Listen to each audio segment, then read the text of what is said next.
ചെമ്മാപ്പള്ളി പെടയനാട് വീടിനോട് ചേർന്ന് നിർത്തിയിട്ടിരുന്ന ഓട്ടോറിക്ഷയും ബൈക്കും തല്ലിപ്പൊളിച്ചു. എലുവത്തിങ്കൽ മേജോ വാടകയ്ക്കെടുത്ത് ഓടിക്കുന്ന ഓട്ടോറിക്ഷയാണ് സാമൂഹ്യവിരുദ്ധർ നശിപ്പിച്ചത്. ഇവിടെയുണ്ടായിരുന്ന ബൈക്കും നശിപ്പിച്ച നിലയിലാണ്. കഴിഞ്ഞ ഒക്ടോബറിലും ഈ വീടിനരികിൽ നിർത്തിയിട്ടിരുന്ന ഓട്ടോറിക്ഷ കത്തിച്ചിരുന്നു. ഈ കേസിൽ ഇതുവരെ പ്രതിയെ പിടികൂടാൻ സാധിച്ചിട്ടില്ല. നഷ്ടപരിഹാരവും ഇദ്ദേഹത്തിന് ലഭിച്ചിട്ടില്ല. തുടർന്നാണ് ഉപജീവനത്തിനായി അരണാട്ടുകരയിലെ ഒരാളിൽ നിന്ന് ദിവസ വാടകയ്ക്ക് ഓട്ടോ എടുത്ത് ഓടിച്ചത്. ഇതാണ് വ്യാഴാഴ്ച രാത്രി തകർത്തത്. സംഭവത്തിൽ പ്രതികളെ എത്രയും വേഗം പിടികൂടണമെന്ന് കോൺഗ്രസ് താന്യം മണ്ഡലം കമ്മിറ്റി ആവശ്യപ്പെട്ടു.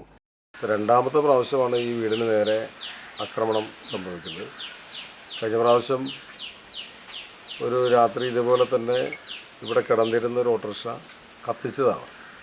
രണ്ടാമത്തെ പ്രാവശ്യം ഓട്ടോറിക്ഷ തല്ലിപ്പൊളിക്കുകയും ബൈക്ക് തല്ലിപ്പൊളിക്കുകയും കത്തിക്കാനുള്ള ശ്രമം കൂടി നടത്തിയിട്ടുണ്ടെന്നാണ് ഞങ്ങൾ മനസ്സിലാക്കുന്നത്. ഇത് ഒരു പ്രതിയായിട്ട് എനിക്ക് തോന്നുന്നില്ല, പല പ്രതികൾ ഇതിൻ്റെ അകത്ത് പങ്കാളിത്തമുണ്ടെന്ന് വിശ്വസിക്കുകയാണ്. ഒന്നിൽ കൂടുതൽ ആളുകളാണ് ഈ വീടിനെ ആക്രമിക്കുന്നത്. ഇതിൻ്റെ കാരണം അന്വേഷിച്ച് വന്നപ്പോഴാണ് നമ്മൾ മനസ്സിലാവുന്നത്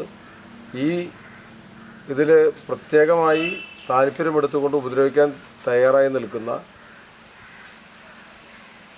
ഈ പൂച്ചെട്ടിപ്പാടം സ്വദേശി ആയ ഒരു ചെറുപ്പക്കാരൻ നിരന്തരം ഈ വീടിനോട് ചേർന്ന് താമസിക്കുന്ന ഇവരുടെ ബന്ധുവായ ഒരു മകളെ നിരന്തരം ശല്യം ചെയ്യുകയും ആ ശല്യം സഹിക്കാൻ പറ്റാതെ അവർ മൈസൂരിലേക്ക് താമസം മാറുകയും ചെയ്ത് ഈ അടുത്ത കാലത്താണ്.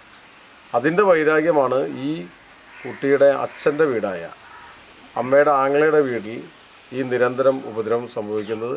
അതൊരു കാരണവശാലും അംഗീകരിക്കാൻ സാധിക്കില്ല.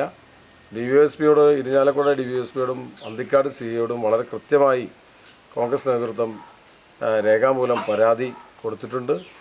ഉടനടി നടപടിയെടുക്കണം. ഇത്തരം അക്രമകാരികളും സാമൂഹ്യവിരുദ്ധന്മാരെയും നാട്ടിൽ വെച്ച് പൊറുപ്പിക്കാൻ പാടില്ല. ഇത്തരം ആളുകളെ കാപ്പ ചുമത്തി ജയിലിലേക്ക് അയക്കണമെന്നാണ് ഞങ്ങളുടെ അഭിപ്രായം. അത് പോലീസ് ചെയ്തില്ലെങ്കിൽ മറ്റു നടപടികൾ ആയിട്ട് മുന്നോട്ട് പോകാനാണ് കോൺഗ്രസിൻ്റെ തീരുമാനം.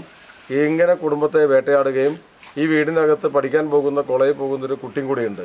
ആ കുട്ടിയെ നിരന്തരം ശല്യം ചെയ്യുന്ന സാഹചര്യമാണ് ഇപ്പോൾ കേൾക്കാനും പറ്റുന്നത്. അത്തരം തെമ്മാടിത്തരങ്ങൾ കാണിക്കുന്ന ആളുകൾക്കെതിരെ കർശന നടപടി പോലീസ് സ്വീകരിച്ചില്ലെങ്കിൽ കടുത്ത നടപടിയായി ഞങ്ങൾ മണ്ഡലം കോൺഗ്രസ് കമ്മിറ്റിയുടെ നേതൃത്വത്തിൽ ശ്രീ ആൻഡോൻ്റെ നേതൃത്വത്തിൽ നല്ല മറുപടി ആയി ഞങ്ങൾ മുന്നോട്ട് പോകുമെന്നാണ് ഞങ്ങൾക്ക് പറയാനുള്ളത്. മണ്ഡലം കോൺഗ്രസ് കമ്മിറ്റി പ്രസിഡന്റ് ആൻഡോ തൊറയൻ, അഡ്വക്കേറ്റ് സുനിൽ ലാലൂർ, രാമൻ നമ്പൂതിരി, പ്രമോദ് കണിമംഗലത്ത്, പോൾ പുലിക്കോട്ടിൽ, ഉഷ മേനത്തുപറമ്പിൽ, നിസാർ കുമ്മങ്കണ്ടത്ത്, റിജു കണക്കന്തറ എന്നിവർ സ്ഥലം സന്ദർശിച്ചു. ഇരിഞ്ഞാലക്കുട DYSP, അന്തിക്കാട് CI എന്നിവർക്ക് പരാതി നൽകിയിട്ടുണ്ട്.